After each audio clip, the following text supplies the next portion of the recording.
بسم اللہ الرحمن الرحیم۔ قبر کی زندگی۔ نبی اکرم صلی اللہ علیہ وسلم کا فرمان۔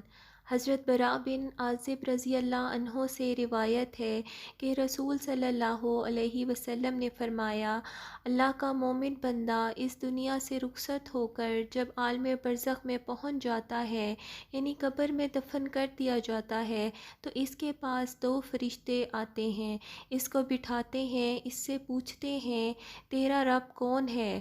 وہ کہتا ہے میرا رب اللہ ہے۔ پھر پوچھتے ہیں کہ تیرا دین کیا ہے؟ وہ کہتا ہے میرا دین اسلام ہے۔ پھر پوچھتے ہیں کہ یہ جو آدمی تمہارے اندر کھڑا ہے، یعنی نبی کی حیثیت سے یہ کون ہے؟ یعنی حضرت محمد صلی اللہ علیہ وسلم کے بارے میں تمہارا کیا خیال ہے؟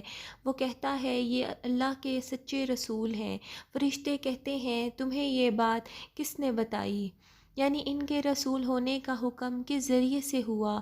وہ کہتا ہے میں نے اللہ کی کتاب پڑھی، اس نے مجھے بتایا ہے یہ اللہ کے رسول ہیں، تو میں ان پر ایمان لایا۔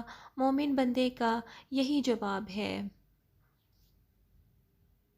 قرآن میں اللہ تعالیٰ فرماتا ہے اللہ تعالیٰ ایمان والوں کو سچی پکی بات کی برکت سے ثابت رکھے گا، دنیا میں بھی اور آخرت میں بھی، یعنی وہ گمراہی سے اور اس کے نتیجے میں آنے والے عذاب سے محفوظ رہیں گے۔